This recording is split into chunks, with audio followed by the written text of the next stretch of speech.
All right, again, hello everybody. Happy Friday to you all. Thank you for taking time out of your week to join us for our live options demo as we wrap up the week, and what a week it's been.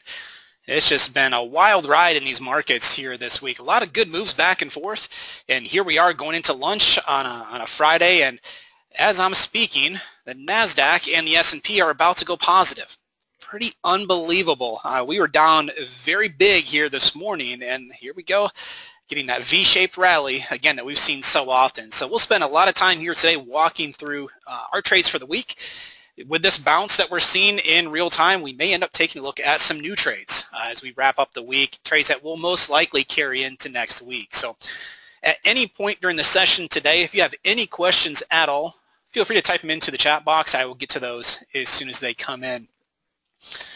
And while we're on that topic, if a few of you would just give me a quick sound check, just let me know inside of the chat box whether you can hear me okay. I would certainly appreciate it. I would hate to get halfway through the session and realize that no one can hear me. So just let me know if you can hear me okay. That would be great. And I appreciate that, Kevin and Barbara and Sue. So again, welcome to everybody. The whole goal of today's session is to give you a glimpse into how we trade at NetPicks on a daily basis. This is not going to be a sales presentation, I promise you that. So you're not going to hear us trying to push anything on you here today. You won't see any sign-up links or anything like that. It's purely educational here today. But I want to make sure you get your questions answered. So if you need more details on a specific trade or a specific topic that we're covering, please make sure you type it into the chat. All right, so let's go ahead and talk about the big picture, what happened this week, how that could potentially impact our trading for next week. I like to start out many of our sessions with this approach because it has a big impact on how I take my trades.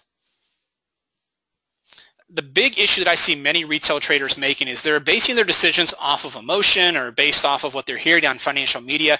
I can promise you this afternoon or over the weekend, you're going to hear financial media talk about volatility being a bad thing. You should stay away from this market, let it settle back down before you jump back in. Well, as an active options trader, this is the exact environment I'm looking for. This is what I want to take advantage of. And what you'll see in a moment, this past week, for me personally in my own trading, this has been the most profitable week that I have seen in the last couple of years. Going back into early February, we had that big move to the downside. Felt like the market was completely falling apart. That was also a great stretch. And we posted some content, posted a video recapping some of the trades, and we sent out some emails. And I mentioned in those emails, that was my best stretch in a year and a half. I just surpassed that here this week. You know, in a move where everybody's starting to panic, a lot of retail traders are starting to panic, we're seeing just tremendous profits. So the key there is making sure that you have a disciplined rule set that guides you every step of the way, regardless of what the market throws our way. We know going forward, we're going to see big moves higher, lower. We're going to see some choppiness kick in at some point as well. As an options trader, I can take advantage of any of those moves. I can control my risk better than any other market out there. Better than futures, better than Forex. So that's why I trade exclusively with options these days. And you'll see that here in just a moment. So if I'm not going to take a look at financial media, and which I don't, and I don't encourage our students to either, if you don't take anything away from today, take this. Do not pay attention to financial media. CNBC, Bloomberg, Fox Business, I don't care if it's any type of online financial media. Block it all out. That doesn't mean I don't love the markets. I'll talk about the markets all day long. I just don't want what the talking head is saying on TV or what's being posted on a blog or a website. I don't want that to influence how I'm trading. I want to focus my decisions purely off of numbers, statistics, and the price action on the charts. That'll tell me everything that I need to know. I don't want to be basing my decisions off of emotion, because if you do that, if you're like me, it's a very dangerous spot to be. You're going to end up getting into trades at the wrong time. You're going to end up getting out of trades at the exact wrong time. Instead, we want to focus our attention on what price action is telling us. That'll tell us everything we need to know going forward. So one of the tools that I use is a daily chart of SPY, and I have a few very common indicators on here, just a variety of different moving averages, nothing overly complex here. I'm not using this chart to try to time my entries. I'm not using this chart to say, hey, I'm going to get into a trade here and get out there. What I'm using this chart for is to determine how aggressive I feel comfortable being. How big of a position size do I want to take? What type of an option strategy do I want to use? Do I want to use a long call or long put? Do I want to use a vertical spread? Having an opinion based on price action is crucial. right? So looking at recent price action over the past couple of months, most of this year, in fact, we have seen really nice movement back and forth in both directions, really. I mean, you can see coming into this current week, we had seen the markets recover in a big way. In fact, the NASDAQ was right back up near all-time highs early this week. Boy, did that change in the last 3.5 days, right? We saw the market reverse back to the downside in a big way. So how does that impact how I'm going to trade next week? Well, there's a couple of things. First of all, we've seen the volume and the volatility pick up this week, which is great. That definitely opens up doors for us next week for more frequency and better fill prices when we do get in and out of our trades. That's a good thing. Where do I expect us to go directionally here? Well, none of us know for sure, but the way that I'm going to play this in the next week is that, with the market showing some signs of some fear coming back in, some uncertainty coming back into this market, I want to take advantage of that. So on any moves that happen to the downside, which we'll take a look in a moment, I'm going to get more aggressive. That's what I did all week this week. Any short trades that we had on the charts, I took shorter term options, I took larger position sizes, and I took a lot of long puts. I wanted to get more aggressive. Now, I also realize that this market, we're already seeing it here midday where the market has recovered in a big way off of the lows. It's still down on the session, but we are starting to move higher here. If I get some new long setups here today, I will take them. I'm just going to be more conservative. Smaller position sizes, more long call spreads, for example. I want to be more conservative because that matches up with my outlook. I think the market is still incredibly overbought long term. I think we are going to be in for more volatility over the next coming months. In fact, I think what's happened over the past few weeks really opens things up for the rest of the year. That's how important this movement has been. So again, for me, I want to be aggressive on the downside on any short trades. I want to be more conservative on the upside. Notice what I'm saying there. I'm not avoiding the upside altogether. We've seen some very vicious rallies just in the past couple of months to the upside. I know that the market can move in both directions. I don't want to completely avoid the upside just because I'm more bearish here. If I avoid the upside altogether, I give myself no opportunity to make money. If this market bounces heading into next week, I don't want to be stuck on the sidelines with no positions on. As long as the system gives me a trade, I need to take those trades following the rules that we outline in the training. Right, so I use this daily chart. There's some other tools that we teach our students as well. We have what we call our internals workspace where we take a look at today's session in more detail. I'm not going to spend some time on that here today. I don't want to tie up all of our time talking about that. I want to spend majority of our time on the actual system charts, taking a look at some trades that we've closed out here this week. But you want to make sure you have some tools in place that'll help determine what type of risk you feel comfortable taking given the current environment. So with this move to the downside over the past 3.5 days, there has just been a tremendous amount of movement on our individual charts. I'm going to go ahead and switch over there now.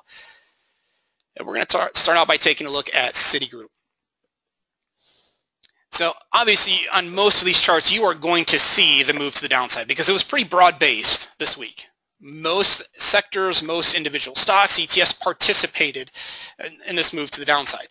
So the key on this chart, some of you have seen our material in the past, you know that we're big believers in taking a mechanical approach to the markets. We want to have a very specific set of criteria that we look for in a setup. You see those pink dots on the chart right now. You see some blue dots as well. Those represent our entry points, our targets, and our stops.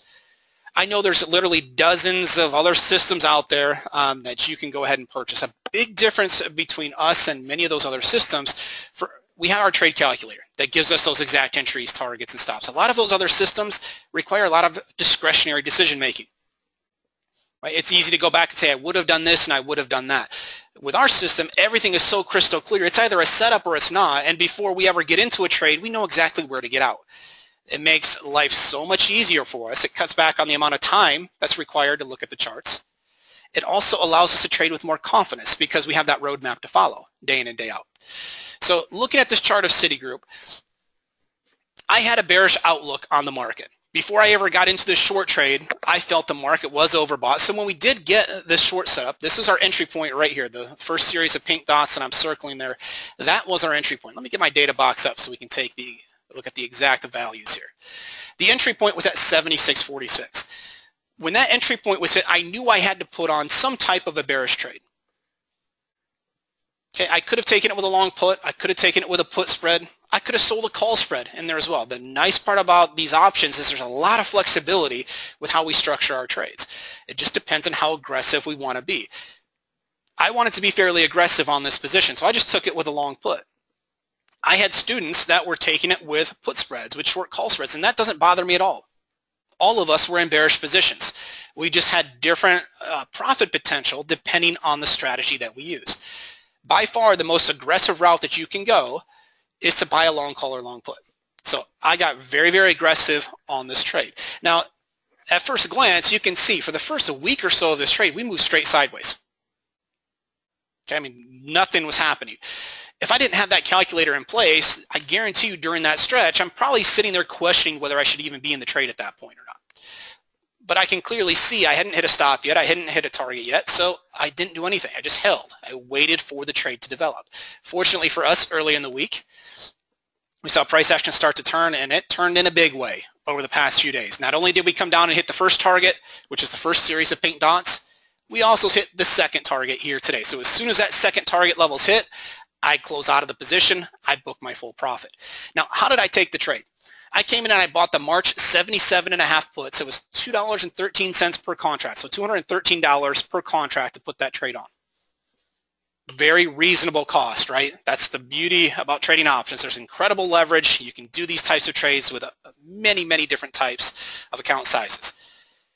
Citigroup's a very liquid product as well. You can trade multiple contracts here very, very easily and get filled pretty quickly. So I bought my long puts, came down, we hit that full target. I closed the position out. I booked $151 profit, 84% return.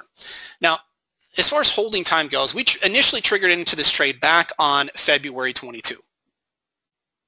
Okay, so we're in this trade for right around a week. Very typical holding time for us. In fact, this week we've had a lot of short holding times as well. We've had a lot of trades in and out in 24 to 48 hours. What we classify as swing trade is holding anywhere from 24 hours on out to 2 weeks. That's our desired holding time. So this one, it met that criteria perfectly. Now, did I go ahead and did I get out right at the bottom? No, you can see after hitting that second target, it continued to move down even into today. We moved back a few dollars past that second target. There's no guessing involved here. There's no second guessing it, and looking back and saying, I should have done this and I should have done that, because playing that game, it's going to drive you nuts. When I hit that second target, I know long term that second target, it's there for a reason. And there's a very clear formula that we use to calculate that target. So if I get out at that level, that's going to maximize my profit in most cases. We will certainly have outlier moves like we've seen this week where price action continues to move in our favor. So could I have made more money had I held on to the trade a little bit longer? Sure. I just don't do it personally. I get out at that second target. I stay disciplined to the system. Now, once I got out of that trade yesterday, I also noticed that down at the bottom, our percent indicator down at the bottom, that's telling us whether we're overbought or oversold. It's a pretty standard indicator. We do use some custom settings inside of it to determine our overbought or oversold conditions. But we did get oversold. We got down below minus 90 here yesterday. So that indicates to me that in the near term, we're probably a little overdone, and we're probably getting close to seeing a bounce to the upside. Just because we're oversold doesn't mean we just jump immediately into a trade. I have to wait for price action to confirm, and for that we use that solid white line. That's what we call our signal line. For us to get a long setup, I need to close above the signal line, which you can see just happened as the market rallied up here over the past hour or so. Oh, go ahead, zoom back in here. So now you can see a long setting up at 73.84. It hasn't triggered in yet. Price action has not gotten up to that entry point, but if it does, we will go ahead and initiate a long trade. Just because it's Friday, just because we're heading into a weekend, doesn't mean I do anything differently. If that trade triggers in this afternoon, I will go in and look at buying some type of a bullish position. I just mentioned a few moments ago when we were looking at the daily chart.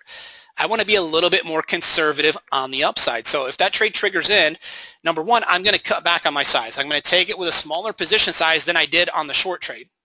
Again, it just matches my outlook for the market.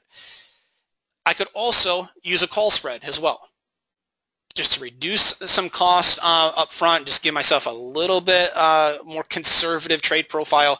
That's definitely something I will consider doing.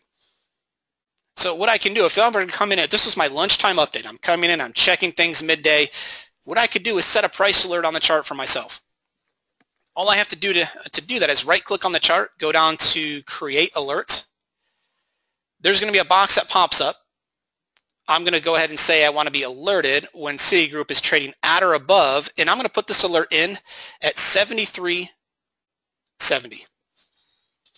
I'm putting it in slightly in front of my entry point because I want to be notified a little early, just in case it takes me a couple of minutes to get to my computer. Okay, so now that alert is in place, this trade cannot trigger in without first being notified through that price alert. I can have it pop up on my computer. I can have it come to my phone as a text message. Now that that's in place, I can move on with my day, whether it be getting back to other work commitments or you've got family commitments, you're trying to start your weekend a little early. You can do that because you have that price alert in place. If that alert triggers, then we know it's time to come in and potentially take the trade. At that point, once that entry point is touched, we would go ahead and place our order. Now, if I go over to the trade page, let's go ahead and take a look at Citigroup. I have to determine what expiration cycle do I want to use at this point. We've got the March options that only have 14 days left. The problem with that expiration cycle is the time decay is significant. From here on out, those options are going to lose value very quickly if you don't get a directional move in your favor immediately. So even though those options are going to be very cheap right now, they're cheap for a reason. They're going to be more difficult if the trade takes longer than anticipated. Well, I know on the long side, any long trades, they tend to take longer to complete. My average holding time on the long side is typically twice what it is on the downside. So because I'm expecting those moves to take longer, on many cases on the long side, I like to go farther out in time. So on any long trades, I could definitely take a look at the weekly options. Okay, there's a number of weekly cycles in here. Normally I'm looking for 20 to 40 days left to expiration. I'm willing to look at the weeklies as long as we have good liquidity. If we open up those weekly options, you can see on Citigroup we have some activity in here. Looking at the volume and open interest columns, there's some activity in here, but it's nothing compared to what we see in the monthlies. If I take a look at the April monthly options, see how the liquidity really jumps. We're talking about open interest and in the thousands. We're talking about volume in the hundreds. Very, very different. So the additional volume and open interest is going to make those products easier for me to trade. So if you're looking to trade a couple of contracts, you can probably get away with the weeklies. You shouldn't have any issue getting filled. If you're trying to trade any type of big size, I would rather have you use the monthlies, take advantage of the higher liquidity. Now, if I were just to try to buy a long call here, I want to be slightly in the money. We like to get 1 to 2 strikes in the money from the entry point on our chart. Okay, the reason for that, even though they're more expensive, the farther in the money that we go, we are able to limit the effective time decay somewhat, just give ourselves a little bit more conservative trade. So if I go back over to the chart, our entry point's at 73.84. If that level is hit, okay, you can take a look at our strike prices out in April. I want to get slightly in the money from the entry point on our chart. Okay, so I've got the 72.5 call, or I've got the 70 call. They're both going to be slightly in the money if we hit that entry point. I personally like the 70 call. It gets me a little bit further in the money, has a little bit better liquidity, nothing huge. I mean, they're both pretty decently liquid, so I like the 70 call. If you decide to go with the 72.5 call to save some money, I would have no issue there at all. You're going to save a little bit of money. It's still a bullish position. You're still slightly in the money. There's no argument out of me on that one. So as long as you're 1 to 2 strikes in the money, I am fine with that option, with that position.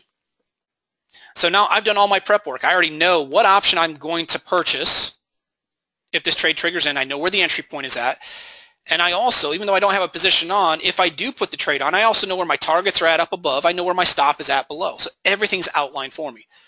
Takes a lot of the pressure off me needing to be there all day long looking at charts. I can do this very, very quickly. Typically in about 20 minutes a day or less is what I shoot for.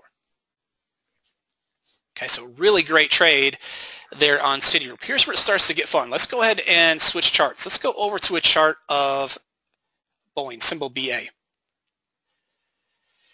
Notice how I switch over to the charts, but the system looks exactly the same. I still see all of the entry, the target, the stop loss. Everything is plotted for me, right? So before I ever get into a trade, I know exactly where to get in. I know exactly where to get out. The only difference between these charts, we utilize what are called range-based charts, which may be a new concept to some of you. Some of you are probably focused exclusively on time-based charts, whether it be an hourly chart or a daily chart, and that's fine. The problem that we have, especially on weeks like we saw this week, where you're getting big moves in both directions quickly, the time-based charts will often lag. If you're waiting for a daily chart to print a candle, for example, before you get into a trade, you're potentially this week missing out on hundreds of points of movement. So on Boeing, this is actually going to be a range chart. I'll show you. Let me pop open the box here. You will see that this is a range chart of 177 ticks, or $1.77. That's telling me that every candle on this chart represents $1.77 of price action from high to low. It has nothing to do with time. It could take 5 minutes, or it could take an entire session for the candle to form. Now, we look at different range settings for each name on our watch list, because every name moves slightly different than each other. I mean, if you take a look at Citigroup, it moves completely different than Caterpillar. Caterpillar moves completely different than Netflix. So instead of trying to force feed the same settings to work on every product, we like to customize things. Let's really fine-tune the system to each name on our list. So that's why we came up with the range setting of $1.77. There's an exact formula that we use. It takes literally 30 seconds to come up with that range setting. We also update that range setting once a quarter. We also understand that market conditions will change. In fact, take a look at the market now compared to what we saw in the fourth quarter of last year. It's a completely different market, right? I can't expect, the ranges to be the same when the markets completely change. So we do use a dynamic system, meaning we will adjust the settings once a quarter to make sure we're fine-tuning things to the current market conditions. Really powerful approach there. As far as the criteria that we look for in a setup, that doesn't change. I'm still looking for an overbought market. I'm still looking for a close below my signal line. We got both of those here earlier in the week. Okay, and that gave us a short setup with an entry point at 365.85. As soon as that trade triggered in, I came in and I bought the March 367.5 puts, $8.80 or $880 per contract. I know it's a little expensive. We're talking about a $350 product here. It's an expensive stock, so the options are also going to be a little expensive.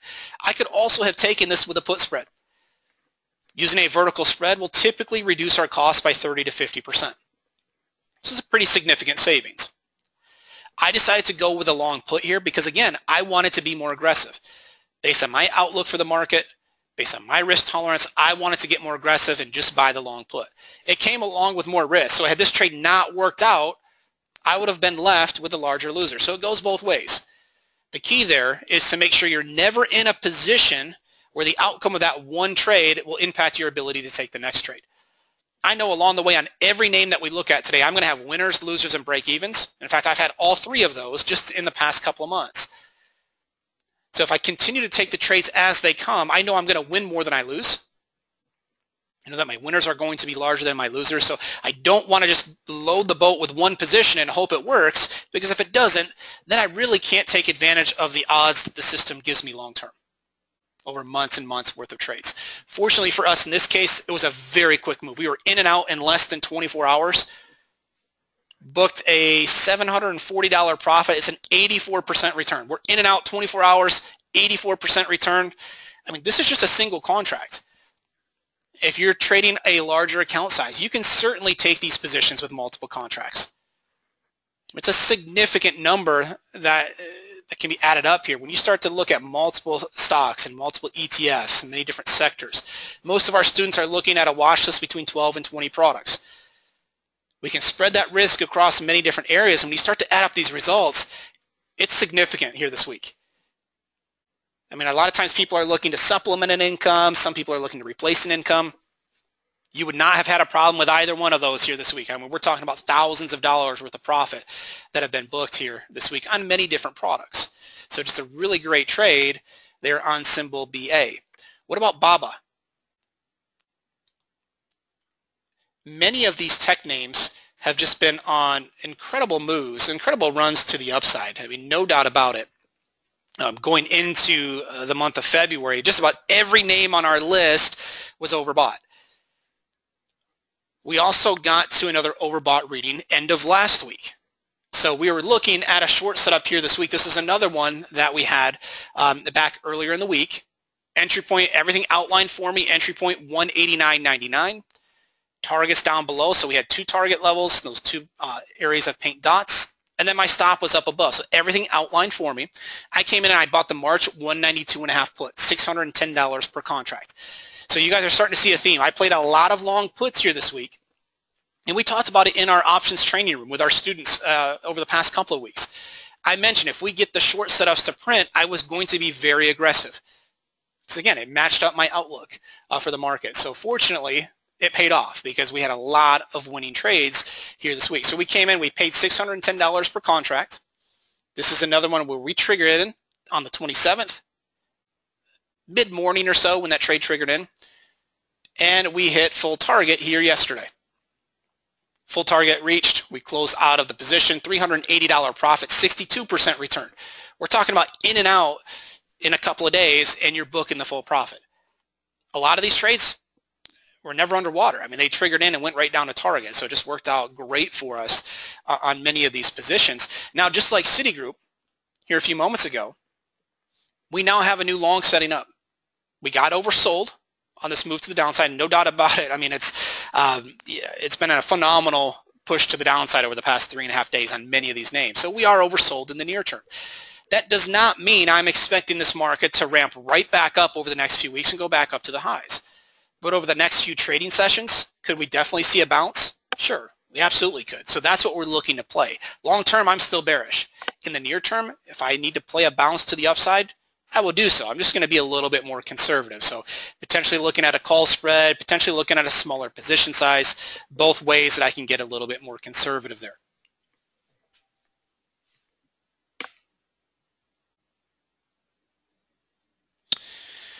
Alan, how do you get your contract size when you want a 1% of your account? So I think I understand what you're asking there, Alan. Asking, do we want to stick to 1 to 2% of our account per trade? There's a number of different routes that you can go as far as risk management goes. If you're day trading with the futures, the Forex markets, then certainly I recommend keeping your risk around 1 to 2% per trade. Because we're swing trading, it's very difficult to overtrade. We're not taking multiple trades a day, for example. So I don't have a problem using a slightly higher number there. If you wanted to bump it up, in that 3, 4, 5% range, I don't have a problem with that. Now, of course, you want to be at a level that you feel comfortable with, but because we're swing trading, I typically am willing to risk a little bit more. So it'll depend on your account size. What I recommend our students do is use a set dollar amount. It could be $200, it could be $500, it could be $2,500. It doesn't matter, it just depends on your account size. And then let's just use the 500 number for our example. You're wanting to risk around $500 on each trade. So on some names on your list, that could lead you to trade 4 or 5 contracts. There's other names on our list where you might trade 1 contract. You want to keep that dollar risk somewhat similar because you never want one product to completely dominate your P&L. If I trade 1 contract on Wells Fargo and 1 contract on Amazon, trading Wells Fargo is going to be completely a waste of time. Amazon's going to completely dominate my P&L. The outcome of whatever Amazon trade that I have on is going to dominate that P&L. I don't want that to happen. The risk doesn't need to be to the dollar, but you want to have it somewhat similar. You don't want to be risking $2,500 on one trade and $500 on the other. That's the bottom line. So number of different routes that we can go there, and we like to work with our students one-on-one to make sure you have a plan in place that fits your risk tolerance, to make sure that you can stay disciplined to it going forward. Larry asking, what platform are you trading on, Thinkorswim or TradeStation? So I personally use Thinkorswim. That's what you're looking at here on the charts. Our indicators are programmed for TradeStation, NinjaTrader, or Thinkorswim. As long as you have access to one of those 3 for your charting, you can use the broker of your choice to take the trades with. It does not matter. In fact, if let's see, I do have TradeStation open. So if I jump over to TradeStation, you'll see that the charts look very similar.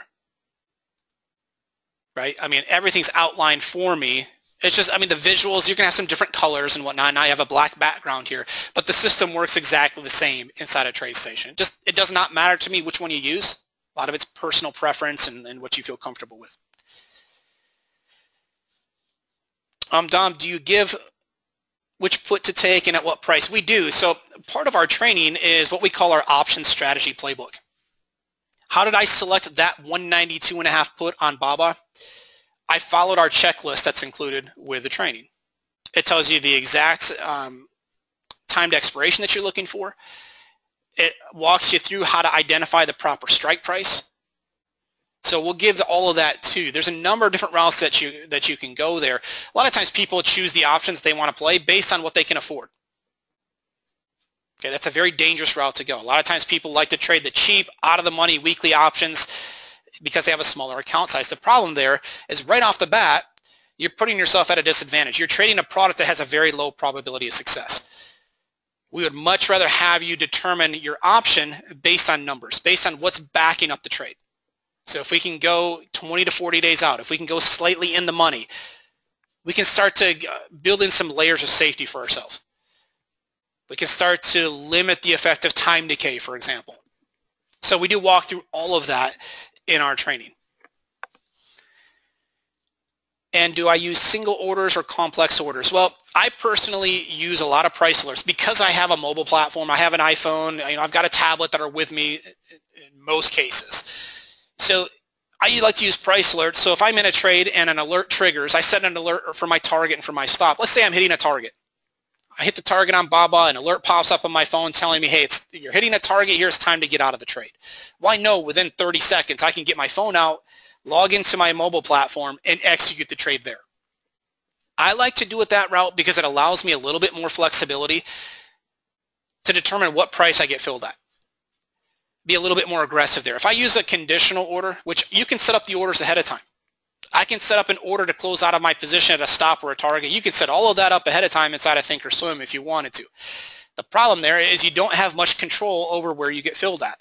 If I use my mobile platform, even though it takes a little bit more work, I can be pickier. I can try to get filled at the mid price, for example. Any type of cost savings that I can get can add up to a pretty big number long term. So I prefer to use it that way. I have dozens of students that use conditional orders on a daily basis, and that's no issue. There's no issue there. It's far easier if you're working a full-time job. It's just you're going to give up a little bit on the price in order to use those. What is the recommended account size to trade options? Connie, we recommend a minimum $3,500 account size. You can start with less than that, but if you do, you're just not going to have a lot of wiggle room there to control your risk. You're going to have to take larger amounts of risk on each trade. We're not going to be able to diversify as much. So $3,500 is what we recommend at a bare minimum. We do like you to have a margin account. So most brokers require between $3,500 and $5,000 for a margin account. Even though we're not utilizing that margin, it's required in order to trade some vertical spreads, which we'll talk about in just a second, why those vertical spreads can be so powerful. So those are the minimum requirements that we use.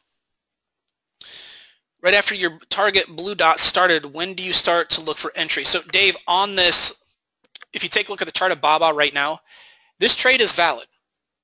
We have the blue dots that are printing. This is real time. This is current price action right now. Our entry point's at 181.15. The last and final step in the sequence here is I have to wait for price action to get to that entry point. That could happen this afternoon. It could happen early next week. I have no idea. So I can't jump into the trade until that entry price is hit. So at this point, just like we did on Citigroup a few moments ago, I could set a price alert. I could set up a conditional order as well. I could set up an order that says, hey, I want to buy this call option, or I want to buy this call spread if we come up and hit the entry point. So we can do a lot of the prep work now. We just don't want to pull the trigger on a trade. I don't want to initiate the trade until price action hits that entry point. And the thought process there is if we wait for confirmation, we can filter out some false breakouts, some false movement, and that can prevent us from catching the bad trades in many cases. So that's what I'm waiting for now on BABA. Once we're in the trade, we get our target and stop levels in. And so the same approach. I could use conditional orders, or I could just mark those orders with price alerts, or mark those levels with price alerts. That way I'm notified when we're approaching a level that it's time to take action at.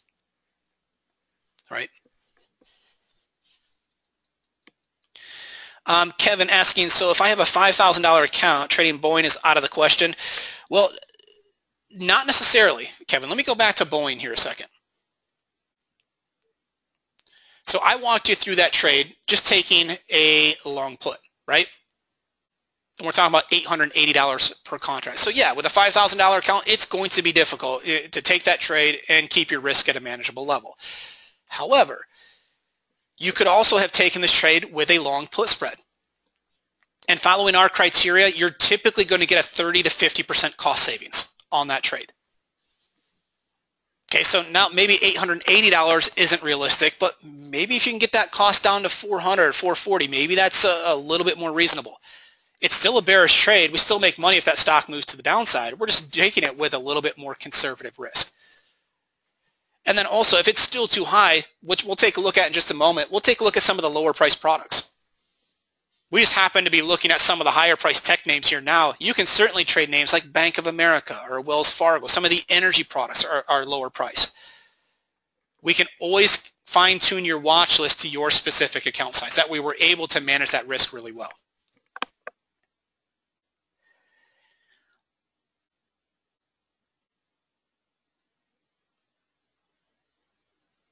And yeah, you can definitely use this system without any type of formal options trading, because what you'll see, and again, I'm not trying to give a sales pitch here today, but part of what we include is all of the complete options training. We start with the basics with our Options 101 course, where you're going to get into all the terms and definitions, get a feel for how we look at those markets on a daily basis and how to take the trade. So, and in fact, sometimes it's easier to learn if you're starting from scratch because you have no bad habits in place, right?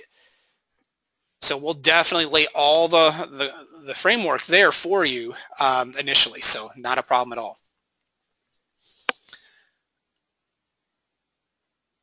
Rita, on BABA, could you also buy a call on the new forming trade? Yeah, so on BABA, going back to that BABA chart, yeah, long call spread does not matter. As long as it's a bullish position and as long as we hit the entry point, we can certainly take that trade. Not a problem. Stan, can you change the dark background to a lighter color so I can see it better?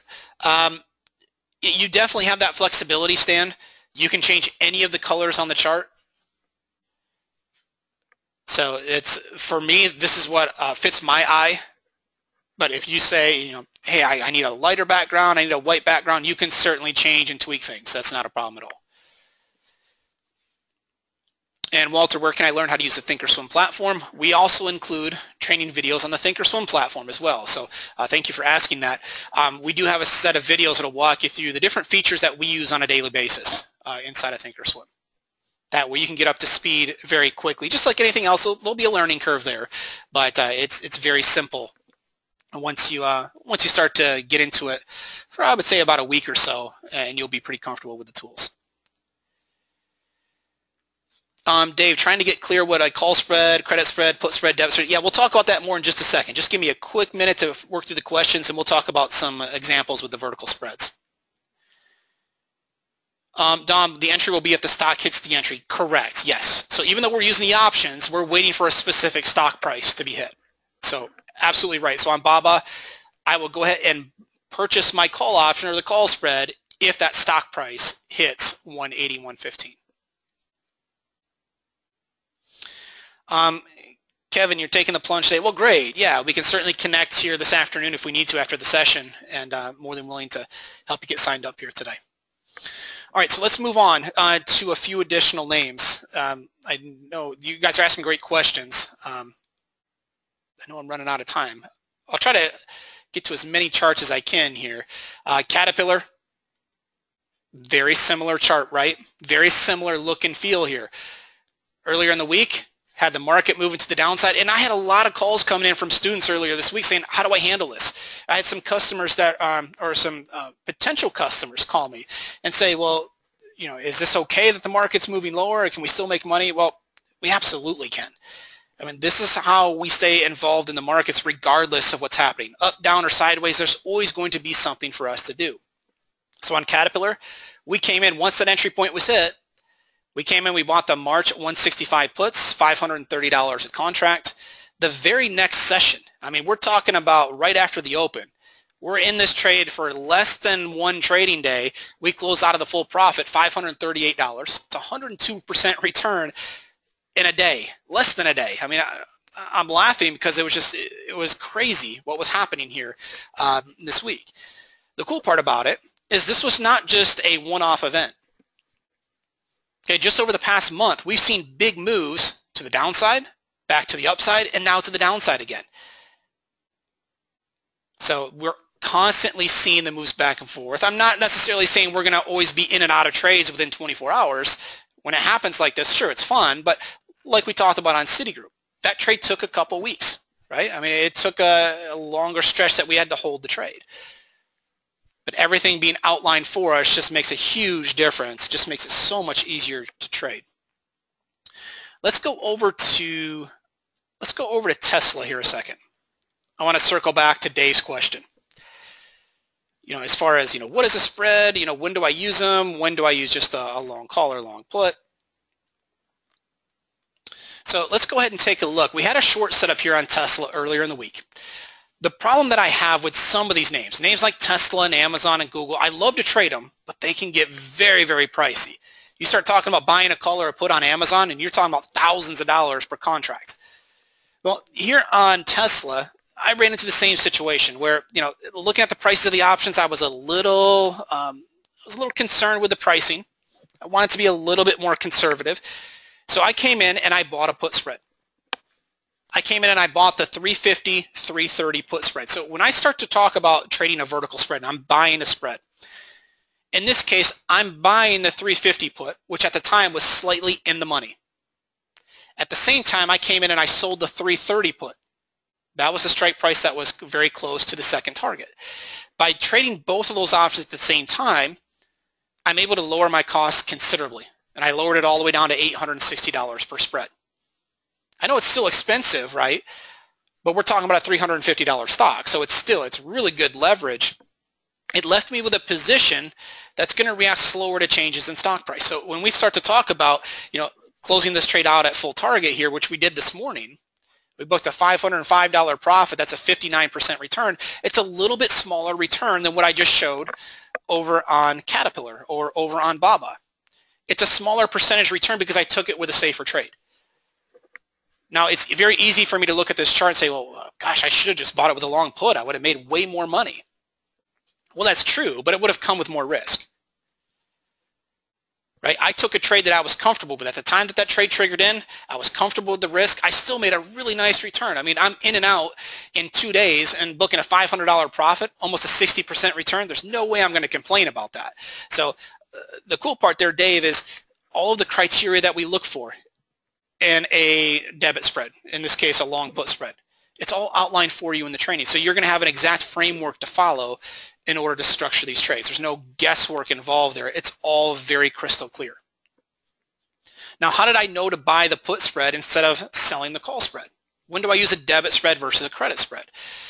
The bottom line there is it just depends on your outlook for the market and how much risk you feel comfortable taking. Anytime that I pay for an option, whether it be a long call or long put, or if I'm buying a debit spread, those trades are going to give me a larger profit potential, but I only have one way of making money on the trade. In this case, on this Tesla position, I only made money if Tesla made a big move to the downside, which fortunately for us, it did here, right? If I sold a call spread, if I used the credit spread here, I still would have made money on the move to the downside. It just would have been a smaller profit potential. It would have been a smaller winner, but in exchange, I would have had 5 different ways of making money on the trade.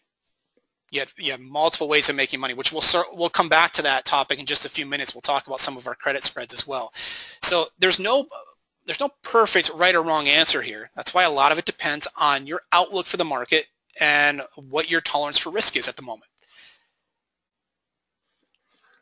So it's a great way to utilize the put spread. And again, this is a trade that just closed out here this morning, and really nice to head into a weekend closing out a lot of our trades. It's always a good feeling when you're able to do that. All right, let's take a look. Let's go over to Bank of America. This is also a trade that closed out here today.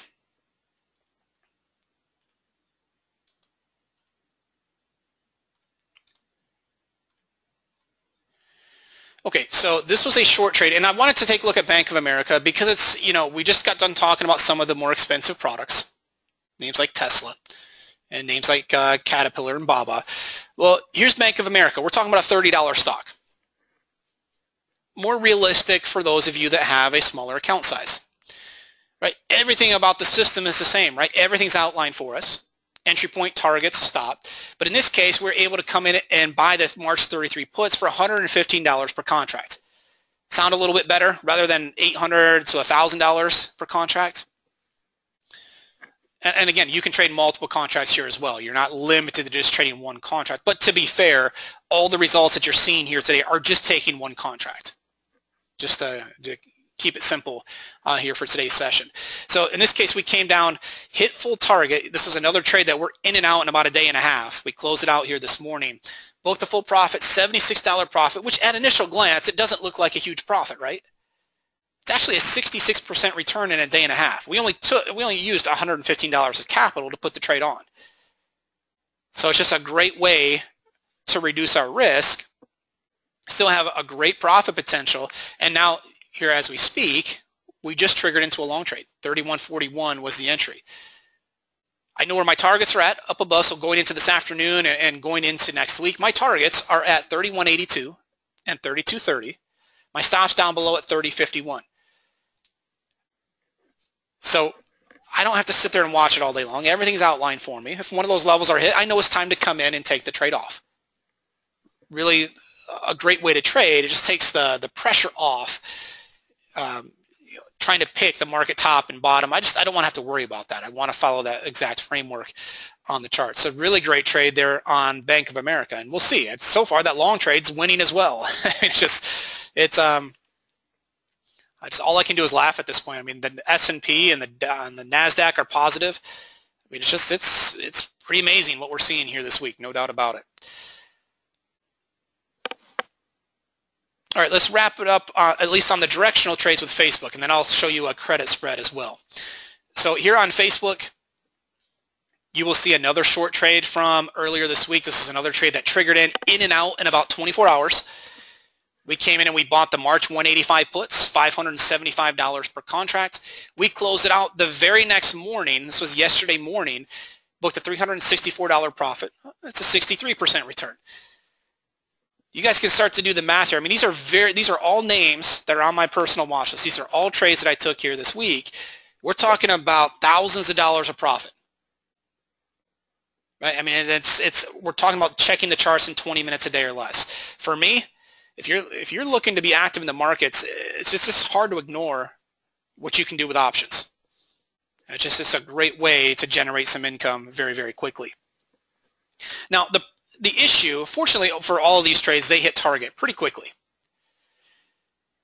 But what if I'm a little less certain on market direction? What if I'm not quite sure what the market's going to do? I had a pretty strong opinion coming into this week, and I've already mentioned that a couple times. I felt that the market was pretty overdone, and I wanted to be aggressive. So that's why on many of the trades that I just covered, we're talking about just buying a lot of long puts. But in fairness, I don't always have that strong opinion. I don't always have that strong outlook. There's many times where I'm a little uncertain and I want to put on a trade that gives me a higher probability of success. It might not have the bigger profit potential, but it has more ways of producing some profit for me. So let's take a look at NVIDIA. This is part of our Options Express program. It's also part of the Inner Circle program that we offer at NetPicks. Instead of just coming in and buying calls and puts, what we like to focus in on here is selling credit spreads. So on NVIDIA, we had seen a heck of a run to the upside. Right? I mean, you can see on the chart, I mean, along with the rest of the market, this thing was pretty overdone. Instead of just coming in and buying a long put here, because if I bought a long put, the only way I made money is if it made a big move to the downside. Okay, I wasn't quite sure on that, so I came in and I sold the March 2 weekly options. So these are the options expiring today. I sold the 250, 252.5 call spread, and I collected 85 cents per spread, or $85 per spread. It only tied up $165 of capital to put this trade on. So a lot of times people get intimidated by selling options and selling credit spreads because you think you have massive amounts of risk. Well, I'm talking about less than $200 of risk here. That's the most I can lose on this trade. That's actually a lower risk than what we talked about on many of the long put trades that we just talked about, right? So it's a very reasonable amount of risk. It gives me multiple ways of making money because now my break-even point's at 250.85. That's calculated by taking my short strike. I sold the 250 call. I'm adding on the 85 cents that I collected to put the trade on. Now, as long as NVIDIA stays below that level, I make money. Even if it only closes below it by 5 cents or by a penny, for that matter, I can still make money on the trade. Fortunately for us, you can see that along with the rest of the market, this thing did make a move to the downside. So this thing is going to expire worthless today. That's exactly what I want to have happen here. I'm going to keep my entire $85 per spread. I don't have to pay a commission to close out of the trade. I just let the whole thing go away. The whole thing expires worthless. So I made money if NVIDIA moved up, down, or sideways. I made money if time decay added up, and I made money if volatility decreased. I had 5 different ways of making money on this trade. Did I have the home run profit potential? No. But this is another way for me to add in some diversification. I had the home run profit potential with some of the other trade types, with those long puts that I had on this week. The credit spreads will give me ways of making money if this market just kind of chops sideways. So now going forward, now that the market's made big moves in both directions, what if we just kind of consolidate in here over the next couple of weeks? The credit spreads are going to work out really, really well for that type of environment. So really great trade there on NVIDIA. We did something similar on QQQ. I came in and I sold the 169.170 call spread.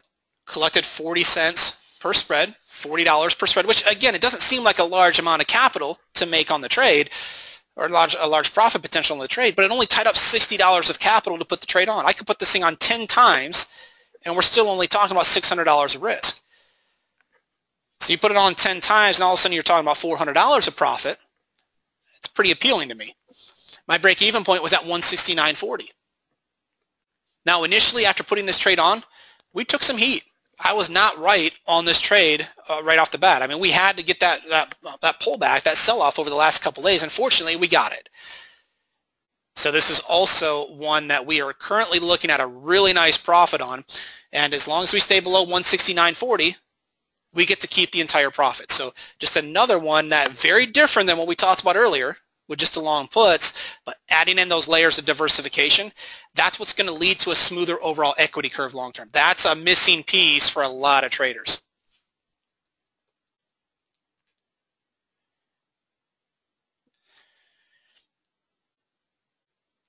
Stephen, can you use Thinkorswim or Tasty Trades? I'm assuming you're referring to Tasty Works, which is the new option broker that a lot of people are using. From the UK, you'll want to check with them directly. I don't believe you can at this point, but I would check with them directly on that. Carl, if you use stock price as the entry point for your options trade, how do you determine what the option price should be? I don't think you would want to put in a market order. Yeah, so ideally you don't want to use a market order. That's correct. That's one reason why I use a price alert.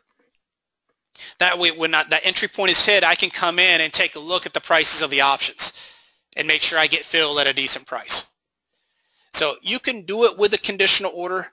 You have to be willing to give up a little bit on the price, bottom line. Not ideal. I would rather have you use the conditional orders for the targets and stops. On the entry points, I'd rather have you use the price alert method.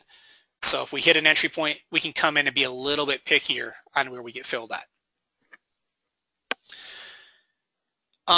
Stan, does your program tell me where to get in and out of a spread? Yes. So we're going to use the same entries, targets, and stops for our debit spreads. So if a target is hit, I will go ahead and close out of a debit spread just like I would with a long call or long put. Nothing changes there. On the credit spreads that we just got done talking about, there's an exact rule set that we follow. We know exactly what we're targeting before we ever get into the trade. So again, there's no guessing involved there. We're very rules-based. We like to provide rules for as many situations as possible. So you're never stuck in a situation where you're saying, well, do I get in? Do I get out? You know, everything's very crystal clear. Mitchell, which broker do I use or recommend? So I personally use TD Ameritrade. It's by far the most popular choice at the moment with our students. They're the ones that own the Thinkorswim platform. However, a newer brokerage just over the past year or so is Tastyworks. They are the folks that originally started Thinkorswim years ago. They were bought out by TD Ameritrade. They have since started another brokerage company. It's called Tastyworks. They offer phenomenal commissions. They charge a flat $1 fee per contract, and they only charge it to get into the trade. They don't charge any type of a closing commission. So essentially you're paying 50 cents a contract. So really great rates there. I have a lot of students that are switching over to them. It's really, when you start to run the numbers, it's a pretty significant cost saving. So I'm actually in the process of moving some of my money over. I will continue to use the Thinkorswim platform for charting. That won't change, but I'm going to start to trade with Tastyworks. It's just, I'm looking for that cost savings. Stops and limit targets are not actually placed, just mental. Well, they can be placed, Mitchell. If you're using the conditional orders, sure, you can absolutely place those ahead of time. Because I use the price alert method, yes, they are mental stops and targets. So you have to make sure you're disciplined. And I talk about this in the training room all the time. If a stop is hit, regardless of what I feel about that trade, I'm not going to hold on to that trade longer and say, well, let's just see if it can battle back a little bit. If a stop is hit, I have to respect the system. I have to go ahead and close out of the trade. So if you find that it's just difficult for you to stay disciplined to that, I completely understand. If that's the case, you can certainly use the conditional orders. Set everything up ahead of time. That way, if a stop is hit or if a target's hit, the order's executed and you don't have to worry about it. Do we get your personal watch list too for students? Yes. So you're going to have access to all the same charts that I use. You're going to know the exact stocks and ETFs that I'm trading personally. You have all of the criteria that I use to identify a trade, so you'll be able to take the exact setups, which is pretty cool. I mean, we're not going to leave you on your own. I mean, we're certainly there to help make sure you're on the right track. You may not end up trading the same list as me. Depending on your account size, you may have to tweak up the list a little bit, and we can certainly help you with that. But yeah, you'll have access to everything that I do on my side. Bob, looks like you have made a number of great trades. If one has a smaller account, is there a method for knowing which trades to take? Yeah, so the system doesn't change. So I showed some trades here that we're talking about less than a couple $100 per trade. So there's a lot of flexibility here, and I haven't even scratched the surface. I mean, I covered a handful of trades. I'm literally looking at my trade journal, and we're talking about pages of trades here this week. So it's been, and we've had a couple of losers as well. I mean, it hasn't been perfect, but these winners, I mean, we're talking about trade after trade this week that has worked out for us. So a lot of flexibility. Some of the higher price names have worked out well, the lower price names have worked out well, and we can certainly work with you to structure a watch list that fits your specific account size.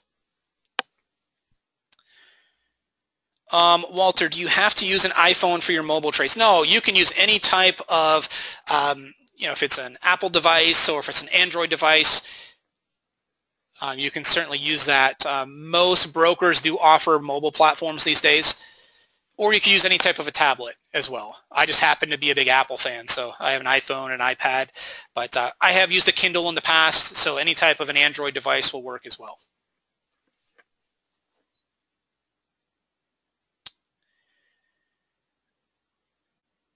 Yeah, the toss commissions are a lot more.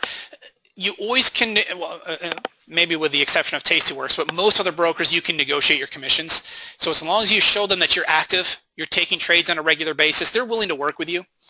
So maybe not from day one, but as you start to take trades, most of my students have been able to negotiate those rates down, which I highly recommend. I still contact TD Ameritrade a couple times a year just to see if they can lower my rate. They can't always lower the rate, but there's many times that they'll give me a handful of free trades, for example. So you don't want to just look at commissions. You want to make sure that you have good support and a solid platform as well. But commissions over time, yeah, we certainly want to get those as low as possible.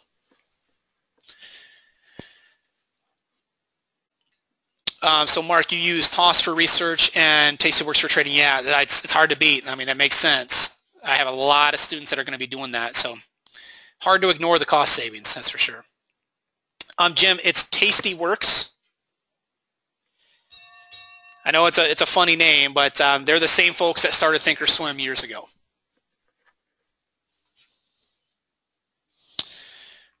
Nicholas, I've heard that there are challenges in clicking to get in and out of trades with Thinkorswim. Is there a disadvantage in getting in and out of trades when you have a separate charting platform to whose you're using to place your trades? It's really not anything overly complex. I have never had an issue placing trades with Thinkorswim personally, and I have used them for years.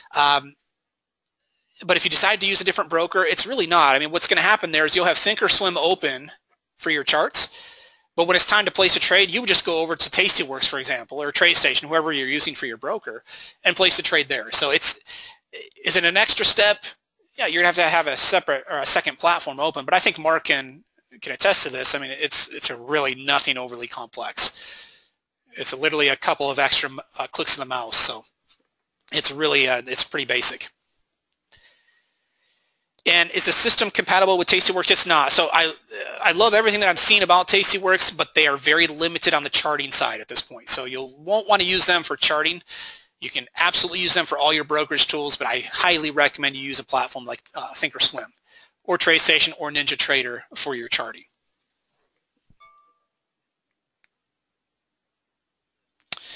Michael, new broker, what is the total trade cost for one contract? Trade fee plus $1 round trip? No, so for Tastyworks, it's just a flat $1 per contract fee, and it's only on one side of the trade. It's only on the entry order, so they don't charge any type of a closing commission.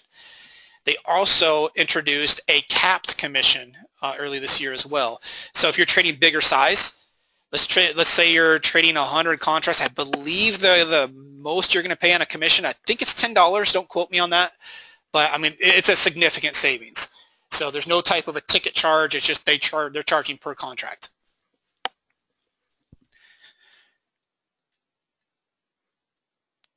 No, so hopefully, Nicholas, I just saw your other question. Hopefully it makes sense. The indicators themselves are not compatible with Tastyworks. You would have to use one of the 3 charting platforms that we provide, that we support. Rita, does Thinkorswim offer a trade journal capability, or do you need to get a separate tool? They don't. I mean, certainly you can track all of your trade history inside of their platform. We do have a couple of different trade journal resources that you can use. Rita, I know you're already an Inner Circle member, so if you want to send me an email to mike@netpicks.com, I will get you those resources if you want to utilize those. Highly recommend using some sort of a trade journal, so we'll get you those resources. Jim, I'm sorry. I know I get talking so fast. I literally did not even get to half of the list of products I wanted to look at today, which is fine. I mean, you guys are asking great questions, but the problem is the market's been so active. I feel like I've been, flying all week.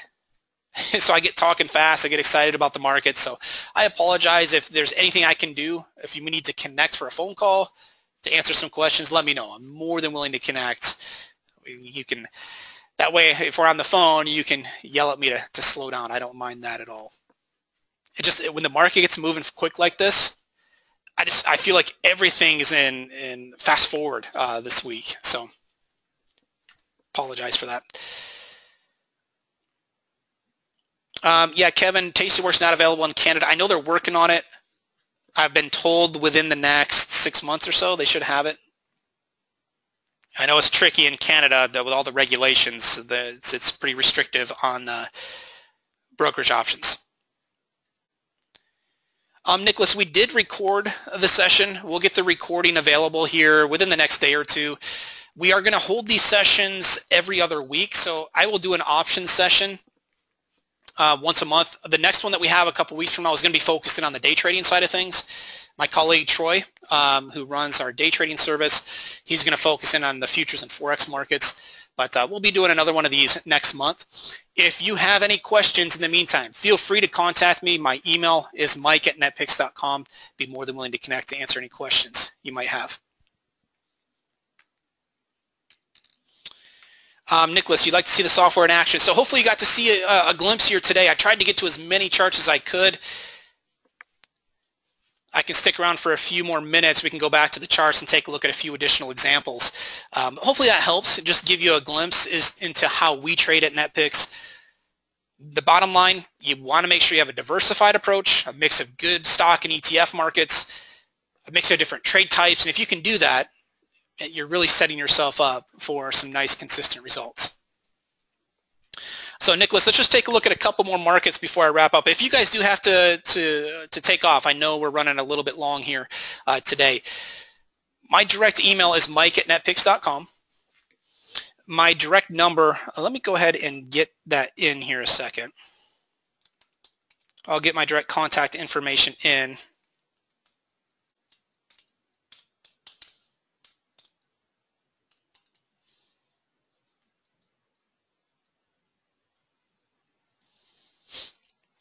Okay, hopefully you guys can see that in the chat. So if you can't, my email is mike@netpicks.com. My direct phone number is 269-978-0971.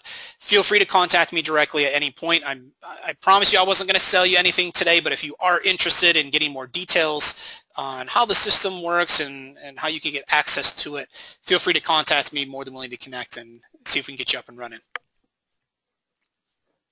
All right, so let's take a look at a few more names here that I didn't get to earlier.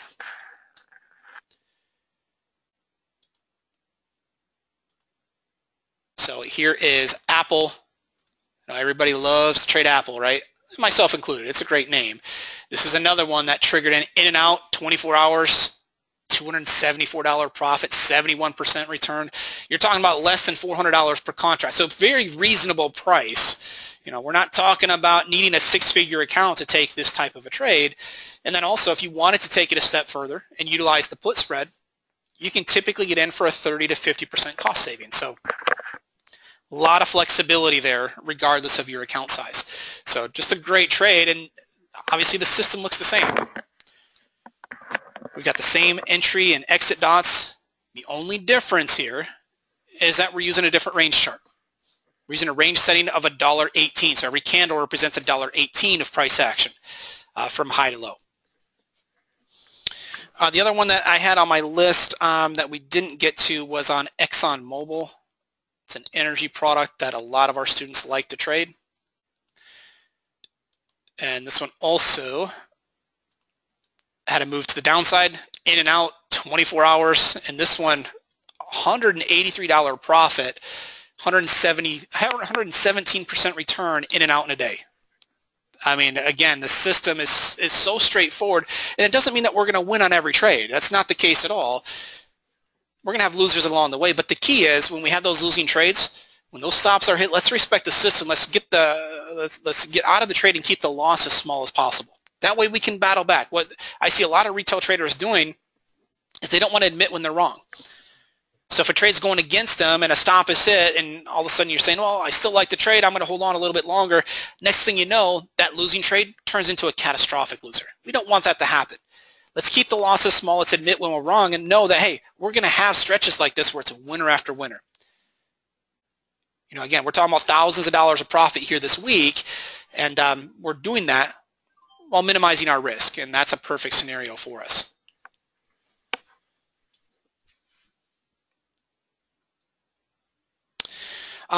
Kevin, in times of low volatility, do you go more to credit spreads versus call and put trades? So a lot of it does depend on volatility. I actually like to sell premium in periods of high volatility because we've already seen it over the past couple of weeks. When volatility gets high, what typically happens?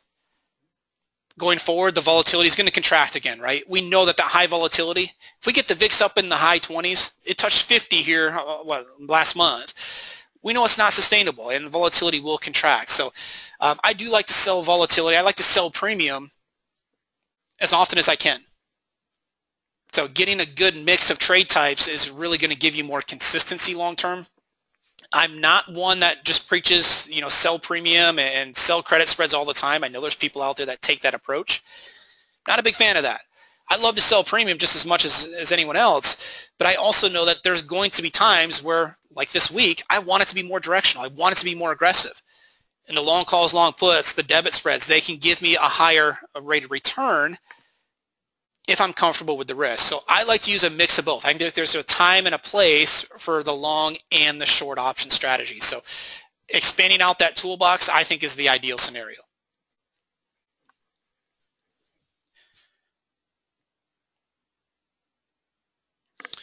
Amazon is coming up nicely so far today. Yeah, so it's well off the lows, isn't it? I mean, that's a pretty big recovery. It's still down $4 in the session, but yeah, pretty big recovery. And a lot of names. A lot of names are off their lows today. So be very interesting to see how the market closes today. I do expect another active week next week, so we'll see. Fingers crossed. How well does the system predict, calculate stops and stop loss so that you still maximize the trade but not get stopped out? Well, it does so pretty well, Nicholas. I mean, I'm not going to say we won't ever stop out and then have the trade immediately reverse back, and head back in our favor. But with the way the system is structured, if we have a losing trade, there's going to be many cases where we can battle right back. Let me show what I'm talking about. Let's go over to QQQ. If I scroll back, the previous trade was a loser. The trade before the winner that we talked about, it was a losing trade. When that stop was hit, I really didn't want to close out of the position because I was still bearish. I still felt that QQQ could move to the downside. But at the time that stop was hit, it was a partial loss. I wanted to keep it that way. I didn't want to let it turn into a very large loser because if I do, then this makes it more difficult to battle back. Because I kept that loss small, I had another opportunity. It took a couple additional days, but we did get another opportunity to play the downside. So now in the last two trades, I've had a winner and a loser, and I'm still up money because I kept that loss small.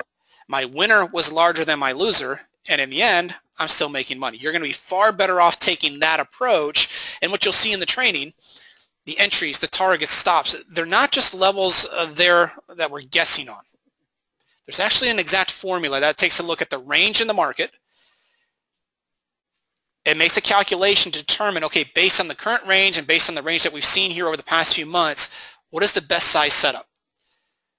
That way we're really fine-tuning the system to the current conditions in the market. And we do walk through all of that in the training. You can also adjust trades. Yeah, you sure can, Mark. I mean, there's definitely times where you can adjust around key levels and some different swing levels. So we do touch on that in the training as well. Bottom line is even though we're making adjustments, we can't be afraid of taking a loss. We need to keep those losses as small as we possibly can. So all in all, guys, just a great week. Again, it was the best week that I've had now in the last couple of years, profit-wise. So just pretty much everything that we did this week worked, whether it be a credit spread or any type of the long option strategy. Everything worked out really well. So I think it's a prime time to be active in the markets. Like I mentioned earlier, I do believe the good activity is going to continue into the rest of this year. So it's a great time to get involved. Again, I put my personal information into the chat. Feel free to contact me directly with any questions that you might have. Otherwise, I'm going to start to wrap it up for today. I appreciate you guys taking time out of your busy schedules. Here, enjoy your weekend, and we'll be back with you guys over the next couple weeks with our next live demo. All right, we'll talk to you guys then.